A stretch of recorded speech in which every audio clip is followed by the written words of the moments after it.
कि मोदी ना ट्रंप के हुए ना ईरान के, फोकट में सरकार गंवा देंगे। ईरान इजराइल के युद्ध में लपेटे में आए प्रधानमंत्री नरेंद्र मोदी की बेचैनियां जिस तरह से बढ़ रही है, वह भारतीय जनता पार्टी और आरएसएस की चिंताएं बढ़ा रही है। क्योंकि आरएसएस अब अपने वजूद के लिए लड़ रहा है, उसका वजूद खतरे में आ गया है। 100 साल पूरा होने पर आरएसएस का यह हाल होगा, आरएसएस ने कभी सपने में नहीं सोचा था। लेकिन कहते हैं कि घर में एक नालायक पैदा हो जाए तो 10 लोगों के भविष्य को भी वह काला कर देता है। गांव देहातों में कहते हैं ना, यह मुहावरा है ना, कि परिवार में एक नालायक हो जाए तो सबका नाम खराब हो जाता है। तो यही आरएसएस में भी चल रहा है क्या? आरएसएस ही तो भाजपा का पीएम चुनता है और अब अपने अस्तित्व पर आ गया है। अब ऐसे में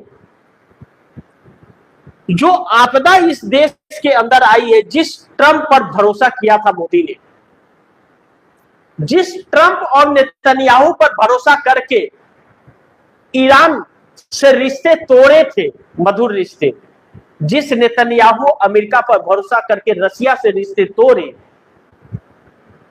उसी ईरान और रसिया से चाइना का घर भर रहा और चाइना में किसी चीज की दिक्कत नहीं है, बड़ी आराम से शिप जा रही है और यहाँ मीडिया में प्लांट कराया जा रहा है, देखो मोदी का डंका बज रहा है, शिप आ रही है।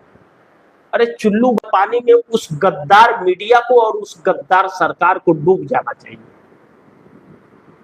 जो अभी भी कसीदे पढ़ रही है।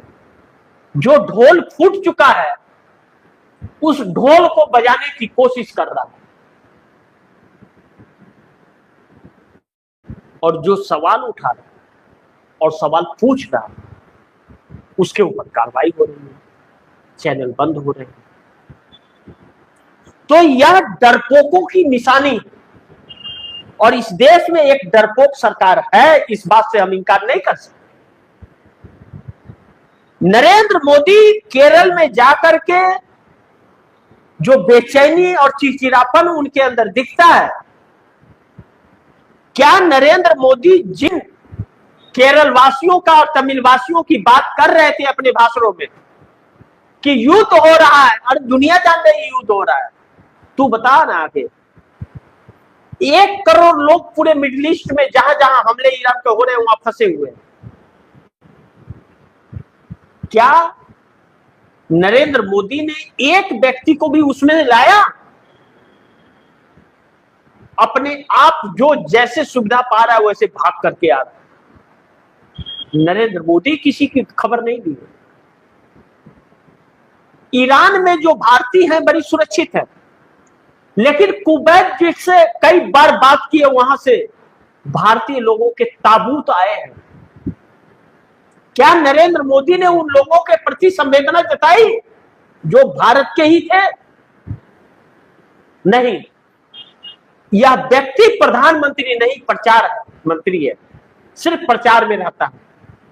जिसे बैठ करके सर्वदलीय बैठक करना चाहिए वह सर्वदलीय बैठक से दुम दबा करके भाग जाता है और भाजपा कहती है कि लीडर ऑफ अपोजिशन नहीं आता है। अरे बेसर को पहले अपने बड़के को तो बुला लो। यह एक सोची समझी रणनीति के तहत इस देश को बर्बाद किया जा रहा है। ऐसा किसी ने सपने में नहीं सोचा था कि ऐसा भी वक्त इस देश को में आएगा और देखना पड़ेगा। लेकिन नरेंद्र मोदी ने कुछ छोड़ा नहीं। विदेशी हमारे देश का खजाना जो है पूरी तरह से खाली कर दिया। फार्मा कंपनी हो, स्टील हो, टेक्सटाइल हो, आईटी फील्ड हो, सेक्टर हो, सब बंद हो रहे हैं। हजारों लाखों करोड़ों की संख्या में रोजगार जा रहे हैं। लोग पलायन करने के लिए शहरों से गांव में मजबूर हो गए। जो गांव से शहर में आए थे रोजी रोटी कमाने, पेट पालने के लिए, वह बोरिया बिस्तर लेकर के गांव के तरफ फिर बढ़ है। इस सरकार के पास कोई प्लान?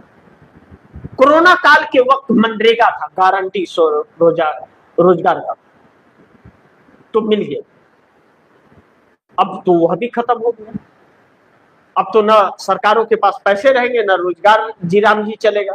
बस राम राम कहकर चुपचाप पड़े रहो, मोबाइल जला करके, और थाली और ताली बजाते रहो, जैसे कोरोना में बजाते। मोदी जी ने कह दिया है कि जैसे कोरोना से निपटे थे वैसे ऐसे भी निपटेंगे, तो उस वक्त बीमारी से मरे थे और इस बार भूखे मरे।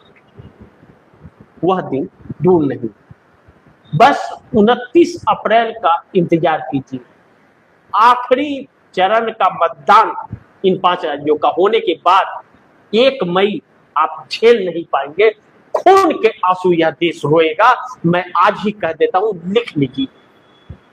और अभी भी यह सरकार उसका तोड़ नहीं निकाल रही है, उसका विकल्प नहीं तलाश रही है, बल्कि इस देश को आज भी यह सरकार और यह पूरी मंत्रिमंडल गुमराह कर रहे हैं।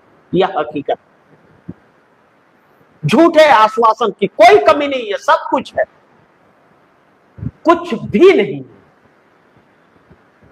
इस सरकार ने अपने खाने पीने ऐशो आराम के लिए 1 से 2 लाख करोड़ रुपए का एडिशनल फंड पास करा दिया। क्यों? चुनाव लड़ेगी और खा पी करके मस्त रहेगी, प्रचार करेगी, और आप भूखे मरते रहे। इस सरकार के पास वह भी नहीं बचेगा जो आपको 5 किलो फ्री अनाज दे रही, वह भी कंटिन्यू कर सके। और किसान अपनी खेती कर नहीं पाएंगे क्योंकि फर्टिलाइजर बंद।